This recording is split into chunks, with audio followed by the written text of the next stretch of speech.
with, and now how do you say your last name? Kuczma? Kuczma. Kuczma. Kuczma. Okay. Yeah. If you're from Poland, it's Kuczma. Oh, okay. Yeah, we never adopted that for some reason. Okay. Well, I'm here with Kyle and at the Rossetti Foundation for the Arts and Culture at the Rossetti Estate. We're going to start an interview.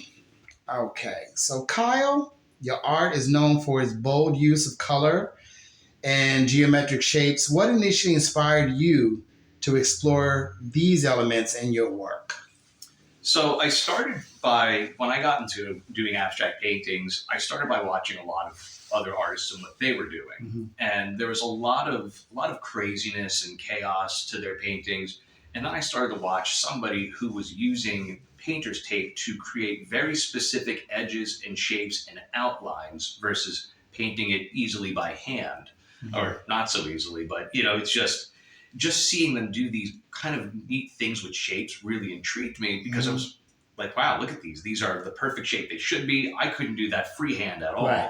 And so when I started to use painter's tape in my works, I was really intrigued by what that looked like on my canvases, but I didn't fully understand how it worked exactly. I was just very new into painting, didn't understand opacities with different colors of paint. I didn't understand about what you should do to prep the canvas. So there was a lot of issues where those things were bleeding underneath the tape. Mm-hmm. I wasn't getting the shapes I wanted. They were too translucent. And I eventually came back and decided I really loved that style after a while. I was incorporating little squares or rectangles a lot into my larger chaotic pieces. I said, what if I did this on a larger scale instead? And one of the things I really loved about that is that it was a very controlled environment for me versus just paint splatters and splashes and brushstrokes and all sorts of this artistic violence everywhere. Being able to do those shapes gave me sort of a sense of control. So you say your style blends minimalism with some chaotic energy. And how do you balance these two seemingly opposing elements in your art? So I like to, if I'm feeling, I really honestly, it's all about what kind of mood am I in. Mm-hmm. And so for me, if I feel like I can just freely do what I want and I don't want to be besieged by boundaries, that's where I like to play a lot with more of those chaotic elements where things are just very all over the place. Mm-hmm. And even then, there's got to be certain balance to it all, a certain symmetry. And, it's almost like, composing a song where you have to have some sense of order about it. There's a part where chaos in art can be too much and you're not telling anything. You're just doing. And it's just not enough for me. And so sometimes to reel that back in, I will take some of the more minimalistic elements and decide that, well, this doesn't have to necessarily be, say, a really clean shape, but maybe the chaos is sort of quieted down.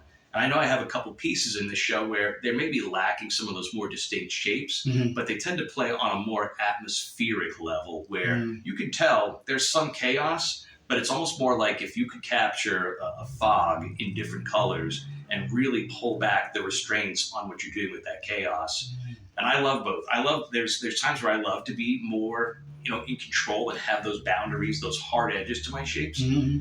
And then there's times where it's just very frustrating. It's a lot of time where you prep the canvas, you got to wait for it to dry before you can put the painter's tape down. Mm-hmm. You have to pray that the painter's tape is laid flatly and you don't have any leaks. That's right. Because once you pull that tape back and then you go, oh, there's a drip under there. Yeah. That square is no longer perfect. And that'll make me crazy. So how does your urban background in Brooklyn influence the themes and aesthetics you explore in your artwork?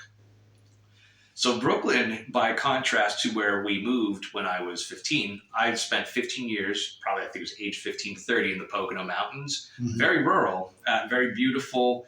Brooklyn was, obviously, it's very urban. And there was sort of this, maybe it's nostalgia that's speaking for me, but there's sort of this urban beauty to Brooklyn where people will look at even where the overheads are for a subway station. If you're, I think about where there's just these little markets and whatnot, and there's something just really romantic about the sort of dilapidated iron and metal overhead above you, the sounds of the subway, the trains coming and going, the sound of the city itself.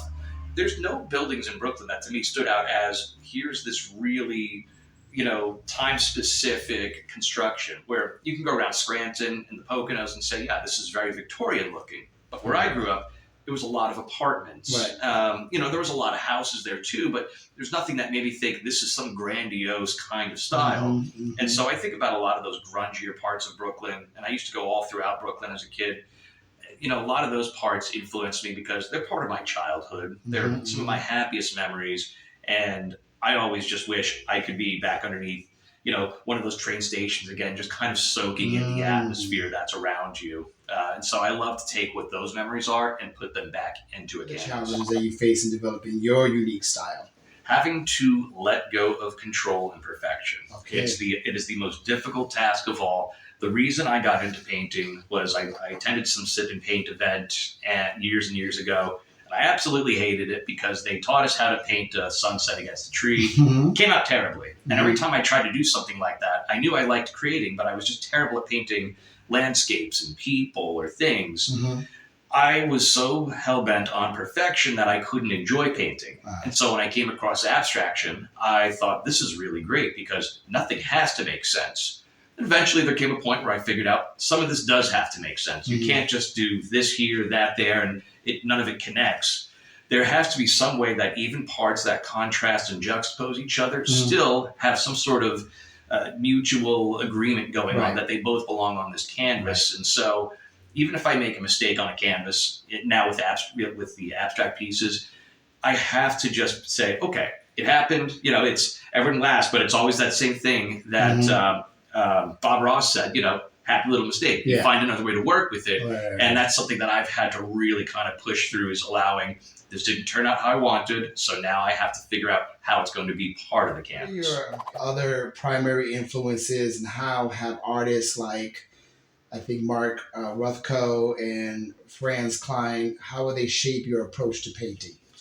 So Mark Rothko is one of the first abstract artists I learned about when I started painting. And a friend of mine was hanging out with me and brought over a book of his that shows all his works. And I was fascinated because Rothko's works, largely, when you look at them at just regular face value, seem simple. It's often at most 2 or 3 colors, large shapes, and they're not neatly done edges. They're all these big, sort of melting into each other's shapes. And I thought, this is really simple. But the more I looked at it, I thought there was a lot of depth here. And when I finally saw a Rothko piece in person on a canvas, I couldn't even tell you how big it was. It was, bigger than this room, it felt like. I was blown away to see it in person. And I just fell in love with the way that Rothko was playing with minimalism in his pieces. And there's a lot of people who are vocal critics online that'll say, well, this is not really art. This is just a square, another square, and 3 colors. And I thought there's a way to really make a painting and play with minimalism where you're doing less with more. And I think there's a really fun challenge around that. And it's same thing with Ellsworth Kelly. Ellsworth Kelly also plays a lot with minimalism, does a lot of solid colors. And I love that he does a lot of really neat edges. And it's not even necessarily sharp edges. Like if you take a square and you did it perfectly, there's a lot of kind of weird circles that are misshapen, but they all have even edges still, where he's just able to do that without painter's tape. I'm blown away by that because it'll just still be a couple of colors, but they're vivid colors. They pop and they tell a story. So at Franz Klein, a very chaotic minimalism, not playing with shapes, but just very violent brushstrokes. And that has inspired a couple of my pieces. I think Franz Klein's work is just really fabulous, and he's just doing it in pretty much black and white. It's just telling this full story, almost a novel in this one piece. And there's just something about the movement of his work that it's minimal. It's 2 colors, but it's somehow so much more than that. Right. Finally, what advice would you give to young or emerging artists trying to find their voice or push their boundaries in their own practice? Don't play by the rules or expectations of whatever you're seeing online or what other people tell you to do. You are the artist, so you create the rules. And even for pieces that I may not be drawn to or I don't like, you should ignore what I think, and you should continue to push forth with doing that if that's what makes you happy. There's artists whose work I don't particularly care for, but lots of other people do. And so, that's the beauty about art, is it's really subjective. And it's really difficult for a lot of young artists to, I think, pick that up at an early age. You want the approval and the praise. You want the validation, but you're looking for that from other artists, from critics. And you really have to get that from yourself. Mm-hmm. I think that's where I allowed myself to finally transcend as an artist, is to say, it doesn't matter what somebody else thinks. Right. I'm thrilled if there's a show and I have a piece hanging and somebody insults it and I'm nearby and I can hear it. I've heard it. I've heard people say, this just looks like a frame in another frame. This is stupid. And I remember thinking, I'm looking at him going, he's right. He's right. It does look like that. But that's just the thing. I can let that go. And I think as a young artist, you need to just allow your pieces to exist as they will, and continue to practice. Always, always, always practice, no matter what your medium is. If you're a painter, a photographer, a sculptor, practice as often as you can. It's the only way you're going to A, either get better, or B, discover what else is possible out there.